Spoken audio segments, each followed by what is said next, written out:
Hello, friends. Welcome to part 2 of my What I Learned in College as a Screenwriting Major video. If you haven't watched part 1, it will be linked down below in the description, and you can check out part 3, because yes, there will be a part 3. I talked way too fucking much for this whole video for there to not be a part 3. Part 3 will be out next Wednesday, so you can check that out when it's out. But so without further ado, let's get into part 2. Oh boy, okay. Next we have writing for television. I also took writing for television the spring semester of my junior year in 2023. So the official course description for writing for television is as follows: screenings and discussion of various forms of the medium, including the sitcom, television, movies, and documentary and experimental forms. Students write a script that is critiqued in class and rewritten with concentration on the world of the story, tone, character, style, dramatic tension, pacing, and evolving narrative. Listen, I really tried my best to condense this section of the video, but you're gonna have to excuse me. I have a lot to say about this course, and it's not, as you can probably tell from my how I'm talking already, they're not great things. I don't exactly have raving reviews for this course as I did for other courses I've mentioned. Long story short, writing for television does not actually teach you anything about writing for television. While yes, we did have screenings of various forms of television, just as the course description says, including, so we watched the pilot of 6 Feet Under, an episode of Breaking Bad, an episode of BoJack Horseman, an episode of The Sopranos, an episode of The Simpsons, and an episode of Seinfeld. I think that's all of them. And we would give our general thoughts on these episodes and these shows, but we never actually analyzed anything to do with their structure or analyzed anything, really. And yes, each of us in the class worked on about 1 to 3 episodes of our own shows. And yes, we did get critique, and yes, there was a rewriting process, but there was not this concentration on the world of the story, tone, character, style, dramatic tension, pacing, and evolving narrative that the course description speaks of. Like, our professor would give general feedback on our work, but it did not feel nearly as grounded in actual screenwriting principles as Dean or JD's feedback. And I'm just gonna say it, I did not have a great experience with this professor for this class. I did not like how he structured it. And listen, I ended up getting a B+ in this class, so it's not like I did terrible. I'm not trying to be this like, oh, he screwed me over or anything in terms of like my grade or like whatever. But I just, in general, especially upon reflection, did not have a great experience in this class with him at all. I'm not going to disclose his name, and just in case it isn't obvious, don't harass this man if you happen to find him. He might not be the greatest teacher, but I don't think he's a bad person, and I don't wish him any ill will. I just want to talk about my experience with this class. Now, I should have known that I was in for some bullshit when the first day of class, this man was like, there are no rules in this class. Because when a professor says that there are no rules for the class, what it really means is that I didn't want to be bothered to have to come up with rules or a syllabus for, or any kind of structure for this class. The one thing that he did tell us was that, like, in terms of just like the only requirement for the class was that we were required to submit at least 1 episode of the series that we were working on by the end of the semester, and we could work on as many episodes as the semester allowed, as we were able to work on, but we only had to submit 1 by the end of the semester. Just like 1 finished episode. The second instance where I should have known that I was in for some bullshit with this class was also during the first class. So basically, we were in a circle going around giving brief synopses of what we planned to work on during the semester. I've talked about this in other videos, but basically I was working on Bishop and Marcius in this class, because prior to this class, all the other classes, all the other screenwriting classes I had taken up until this point were all really more geared towards film. And this was at least supposed to have been the first class where I could really work on a long form episodic project and receive feedback for it. And so that's what I decided to work on in this class. And so when it was my turn to give my little spiel, my little synopsis, to be fair, I didn't give a great explanation of what Mission to Martius is.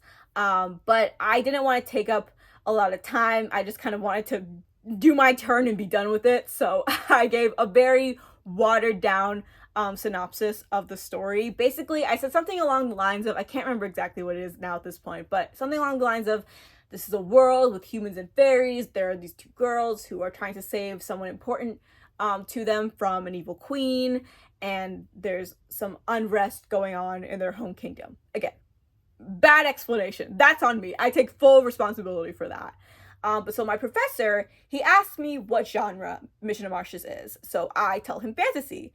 He then asked me, like, what kind of fantasy? Like, in terms of aesthetics, like, what does it look like? So I told him that that Mission to Martius has a medieval inspired setting. But then this man asked me, in terms of aesthetics, but also just in general, like, in terms of, like, the story, is it like Snow White or is it like Wednesday? Now, I am very confused by this.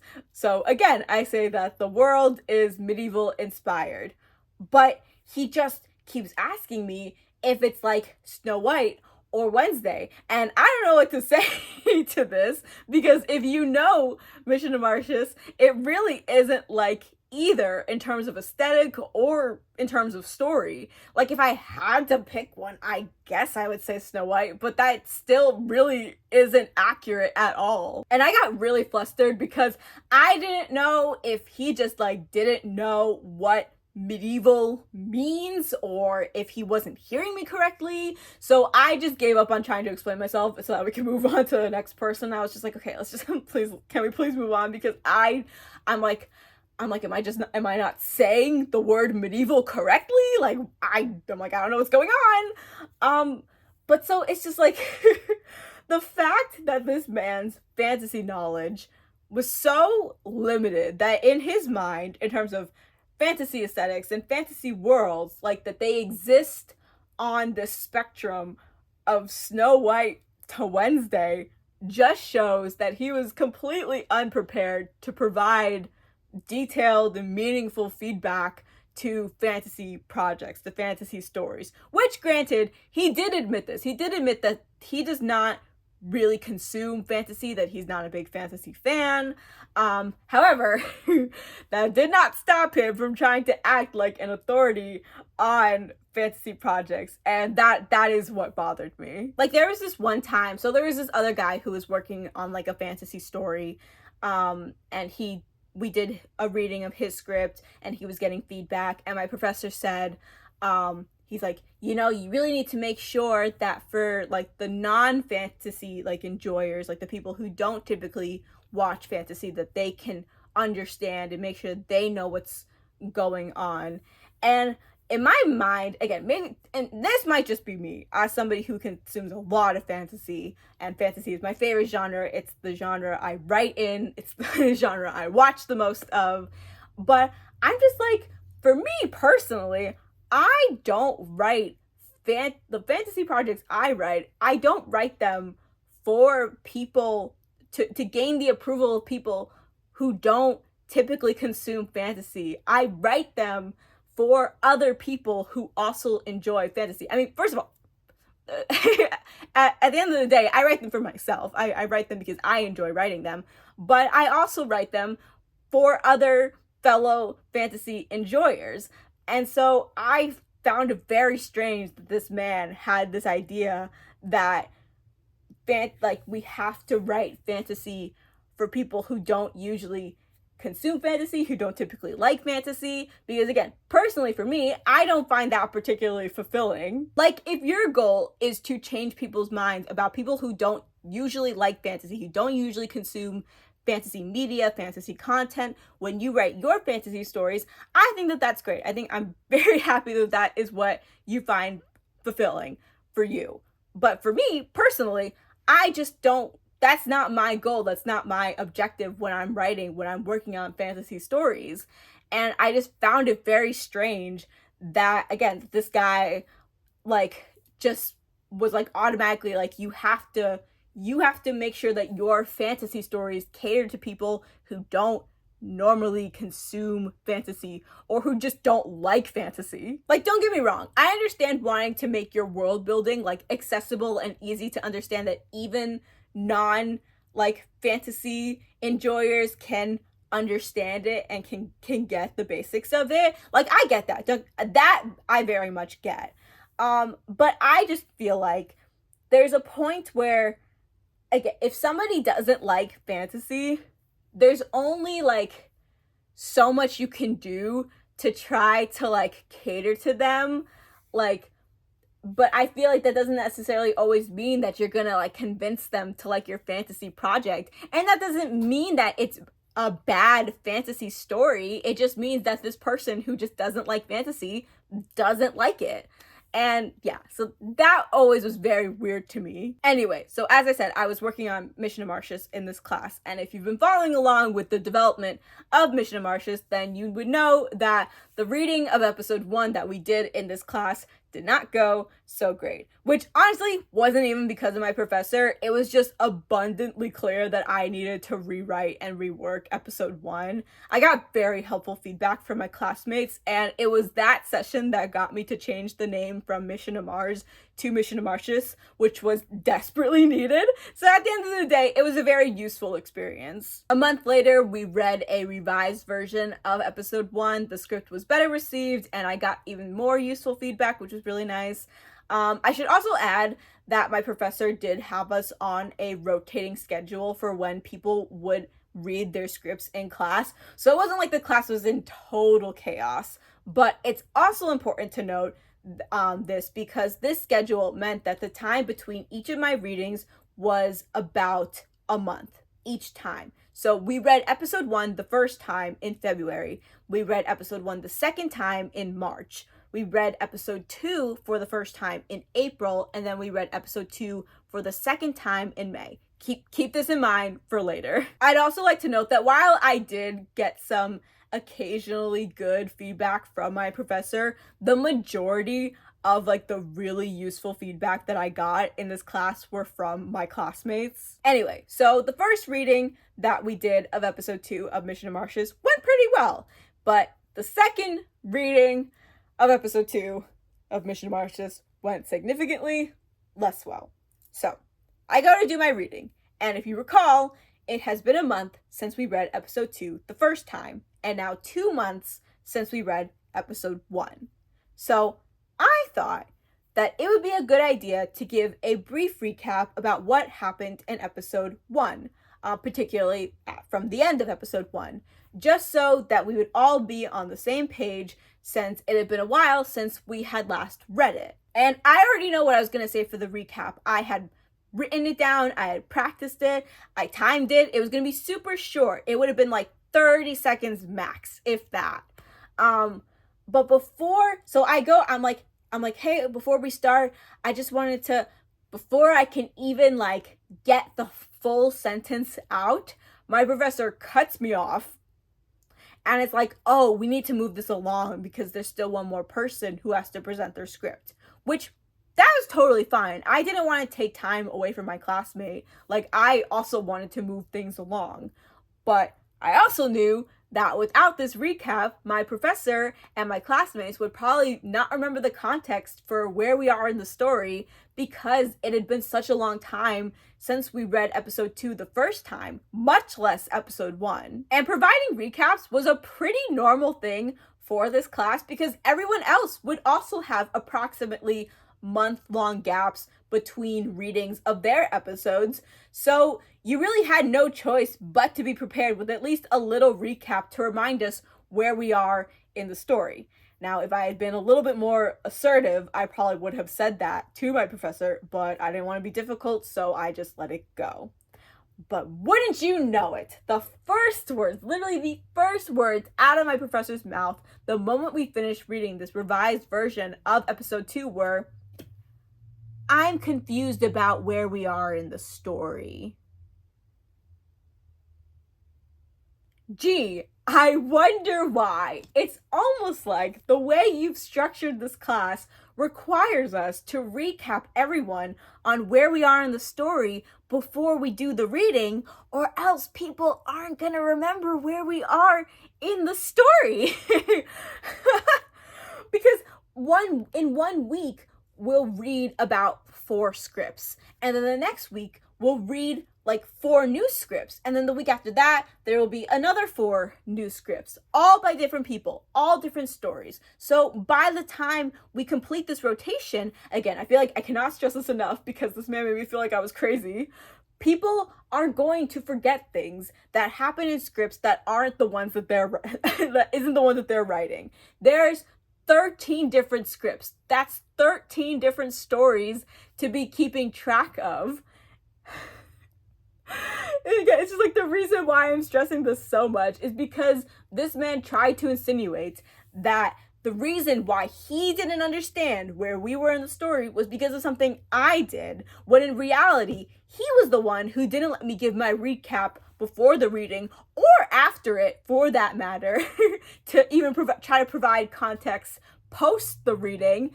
And he was the one who structured the class this way in the first place. My professor also had this habit of just like completely changing his mind about a scene in between revisions of a script, but of course it's not like he would explain why he changed his mind. Oh, my water bottle. One reading he would just be like, I like this scene, and then the next reading of that same scene he would be like, I don't like this scene. And he did this to me in between the first and second readings we did of Mission to Martius episode 2. Because the first time, he made a point, he specifically pointed out a scene that he really enjoyed. And then the second time, he said he didn't like that scene. It was the exact same scene. That was like one of the things I didn't touch in the revisions. Like, I did not change anything for that specific scene from the first reading because he liked it so much. But then he was just like, I don't like it, all of a sudden. And again, of course, he didn't say why he didn't suddenly did not like the scene. He was just like, I don't like it. But the worst feedback that this professor gave wasn't even feedback he gave to me. It was feedback that he gave to one of my classmates. So one of my classmates was working on this fantasy sci-fi series set in this like post-apocalyptic world that had these like mysterious monsters. There were other mysteries in the story, but the main mystery was, what are these monsters? Where did they come from? And how do we stop them? So now, as I said before, my professor has already established on numerous occasions that he does not know much about writing fantasy or sci-fi, for that matter, stories. He basically consumes 0 fantasy or sci-fi media. He made that clear multiple times. But even so, we were all allowed to write in whatever genre we wanted. He told us that the first day of class because no rules. So it was me and 2 other guys who were writing high fantasy stories. One guy who was working on this more sci-fi story, and then this other girl who was writing the fantasy sci-fi story I was just telling you about. And like I said before, again, my professor self-admitted that he was not super qualified to be giving specific feedback on fantasy or sci-fi projects. And that definitely showed in the feedback that he gave us to those of us working on fantasy or sci-fi projects. But the story I'm about to tell you doesn't even have anything to do with his lack of fantasy or sci-fi knowledge, and that's what makes it the most infuriating to me. So, this girl, again, is writing this fantasy sci-fi story where the main mystery centers around these monsters that people don't know anything about. In the first episode, we get the first appearance of these monsters, but it's just some little glimpses, some little teasers. We like hear them. I think we get like an outline of kind of what it looks like, but we don't really get to see them, which makes sense because, again, the monsters are a huge part of the mystery. You don't want to completely reveal them right away. Now, the feedback that my professor gave to this girl who was writing the story was something along the lines of, I want to know more about the monsters sooner because I'm confused about what's going on and I don't like being left in the dark. So we read her second episode, and Per our professor's feedback, this girl, what she does is she ends up writing this monologue. And when I say it was a monologue. It was at least a page. I think it might have been a page and a half in total. I can't remember exactly.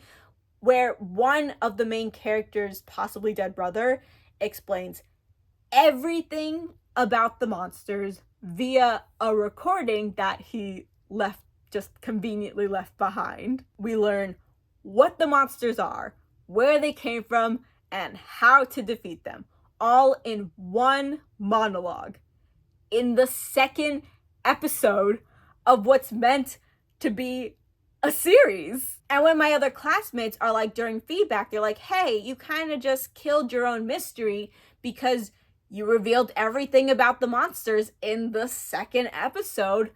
My professor was like, that was great. I'm so happy that I got all these answers. Now, even if you aren't a super experienced writer, if you know even just the basics of dramatic writing, then you would know that one of the first things that writers learn is the concept of show, don't tell. It is such a basic rule of writing that even non-writers are aware of it. The fact that my professor made my classmate go against one of the fundamentals of dramatic writing to cater to him, and not even in a small way. Again, this was a full-on, a long-ass monologue that we had to sit through, made me so livid. It wasn't even my story, and I was fucking fuming because this goes beyond not knowing that much about fantasy or sci-fi. Show don't tell is the most basic concept of dramatic writing, and I just know that if my classmate had shown her script to literally any other person in this program, they would have been like, why is there this gigantic monologue of exposition dumping? Whereas this professor was just like, that was wonderful. That was great. And oh my god. Oh my god, it's gonna give me a fucking migraine. Holy shit. Oh my god. Again, I feel like I shouldn't have to explain why that's just so what the fuck. Because it's just what the fuck? It's bad enough already that this man has basically taught us so little already in this class, but to go back on one of the most, again, fundamental principles of dramatic writing just felt so, it just felt so disrespectful. It just felt so disrespectful. And oh my god, I wanted to slam my head into the wall when that happened. Oh my god. Bottom line, I didn't learn a damn thing about any kind of new writing techniques or about anything about television or episodic structure from this class. All the actual useful feedback I got in this class was from my classmates. I didn't learn a damn thing from this man, and honestly, I I kind of regret taking this class because oh my gosh, I feel like it was just, again, besides, I am grateful for the things that I was able to kind of use to work on Mission of Martius, but considering the fact that Mission of Martius was my senior project, which literally meant that I had an actual advisor really go with me and really focus on everything I needed to revise and rework and really give really detailed, thorough feedback, it just makes me feel man, was this even worth it? I don't know. I don't think this class was worth it. I will say that I do know that my professor that I had for this class isn't the only professor who teaches this class. I know that it's every other semester, I believe, somebody else teaches it. I don't know anything about the other person. I don't know how they structure the class, if it's better or if it's worse. I don't know how it could get worse, but who knows. I just know that I did not learn a damn thing from the man that I had. But hopefully, I hope for other people who had the other professor, that they had a better experience than I did. Okay, moving on.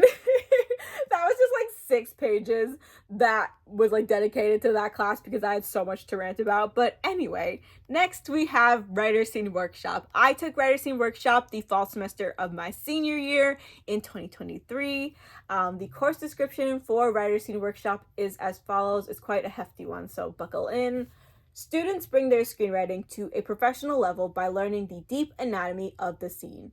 Students look at their writing from the perspective of the director and learn to craft scenes that have what these collaborators look for in a text.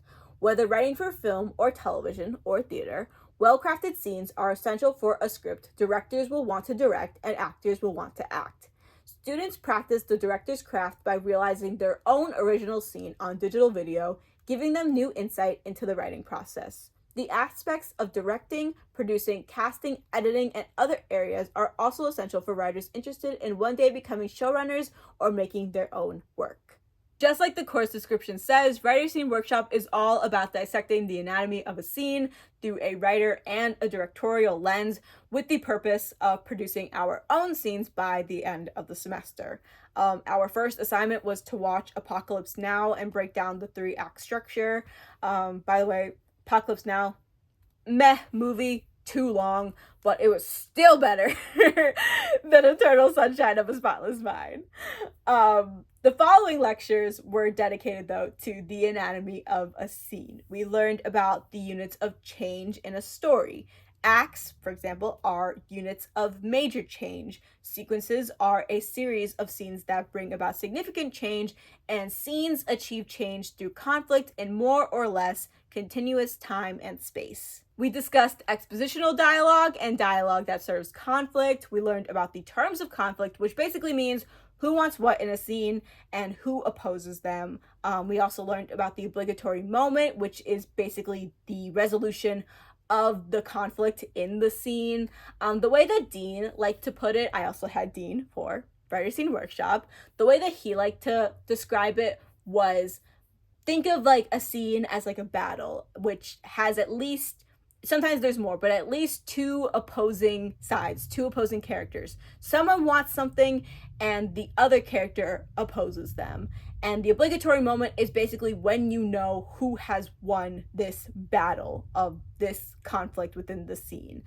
Sometimes there are no winners, but usually there is at least one person who has clearly won the battle in this scene. The conflict of a scene progresses through beats, which are shifting moments of human behavior. These are tactics that each character utilizes to try to get what they want. These tactics can be literal actions or they can be dialogue. We had an assignment to select a scene from a movie of our choosing where we broke down the beats of action in the scene and identified the scene's obligatory moments. We then did a similar exercise in class with a scene from the movie Rushmore. And then we took another scene from Rushmore where we broke down the beats of action and the obligatory moments with the purpose of shooting the scene. As a class, we created a storyboard, a floor plan, a shot list, and shoot order for our Rushmore shoot. And in preparation for the shoot, we reviewed film grammar, including shot language and camera movements. This was the first time, I believe, in a screenwriting class where we discussed things like shot language and camera movements. I was already familiar with them from my Intro to Digital Filmmaking class, but it was a nice review. We went over our crew positions for the shoot. These crew positions included director, assistant director, director of photography, assistant camera, script supervisor, art department, sound recordist, boom operator, gaffer/grip, and production assistant. And we ended up having a 4-hour block where we did the shoot, where Dean brought in 2 purchase actors to be in our scene, and we rotated through crew positions so that everyone would get the chance to be in each of the roles at least once. That was the hope anyway, but towards the end of the shoot, we were running out of time and we kind of had to forego the rotation to get everything shot in time. We had a cinematography professor there with us who supplied us with equipment, and he was there to troubleshoot in case any equipment didn't work or if we just generally needed help. And overall, it was a really interesting and informative experience, because I had never been on like a proper set before. Granted, again, this is not like a professional set, it's still like on campus, but still, I had never been on a set before. But I do feel like it would have been most effective if we had all just remained in like set crew positions for the entire shoot. Like, I get what Dean was going for with because he wanted us to experience all the different crew positions so that we would know what it's like to be all these different roles. But I think that it probably would have been better for us to have learned how to do one crew position well instead of just like hopping around between crew positions, because I personally felt like, and I know that some of my other classmates felt this way, that like I didn't really grasp certain roles, like, because I kind of just had to learn them, but I didn't get to really like learn them on the fly, but didn't really get to practice them. So we just like kind of vaguely learned what to do, but didn't get the chance to actually improve. But anyway, after the shoot, Dean uploaded the footage to a Google Drive, and we each had to edit together the scene for homework, all using the different various shots and camera angles that we got. Throughout the rest of the semester, we wrote our own scenes. These were either new scenes, or scenes from our senior projects, or scenes from past projects, like from past classes that we wanted to work on for this class.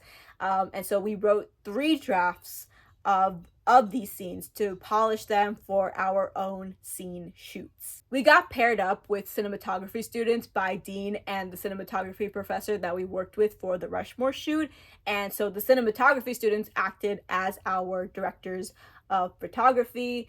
And it was then our job as the writer and the director of the scene to find crew members for lighting and sound, cast actors, find a location, rent equipment, schedule the shoot, and then actually do the shoot, direct the shoot. We assembled a director's book, which had our storyboard, our floor plan, our shot list, and shoot order for the scene. It also contained information about the characters, the terms of conflict, and the overall arc of the scene. There was other stuff too, but those were like the main important ones. We had meetings with Dean to go through our director books, and once we got the okay from Dean, we were ready to shoot. Granted that you had your crew and your actors and your location and everything in order, it was like about a 3-week timeline to get everything sorted for our shoots. And let me tell you, that was the most stressful 3 weeks of my life. I have never directed anything before, so I was extremely anxious the whole time, and just trying to get everything together between the crew and the actors, and just putting together all the parts. Like, organizing a shoot as one person in 3 weeks is a lot. And our class actually got lucky, because my class was the first like writer scene workshop class to collaborate with the cinematography class so that we would have DPs, because if not, that would have been one more crew member to find. I'd also like to add that this 3-week timeline included post-production, and we were the ones who had to edit our scenes together. Oh my god, this class gave me so much more appreciation for all of the moving parts that go into pre-production and production and post-production. Like, I already have so much respect for all the people that it takes to put together like films and TV shows and just like any kind of production. Oh my god, it just really shows that it takes a village. It fully takes a village, because just again, as one person having to put all these things together was literally so stressful, and I would not wish that upon anyone. I would also like to make it known that we had to do reading quizzes throughout the semester, because Dean loves those damn reading quizzes. So we had to do all that on top of our other assignments and on top of organizing our shoots, because why not? Because why not just throw some reading quizzes into the mix, Dean? We also had like a final quiz that we had to take in class, which granted was open book, but it was also like, Dean, what the hell? Like, we've got other things to do. Overall, Writer Scene Workshop is a really important class, and I really did learn so much. But I like, Dean, you've got I don't think he's watching this, but it's like, Dean, you've got to like carve out more time for people to be able to work on like their shoots, because there's so much that goes into it. Again, because you're, as the writer and director, you're basically responsible for basically everything. And you have to organize everything on your own. Like the 3 weeks that were carved out at the end of the semester were like barely enough. Like it was doable, like we got it done, but it was, again, I would not wish that on anyone. It was so stressful. All right, that is all for part 2. Once again, you can check back next week on Wednesday for part 3. And that's all I have for today's video. Thank you guys so much for watching. I upload Wednesdays, Fridays, and Saturdays, except when I don't. And I will see you guys in my next video. Bye, guys.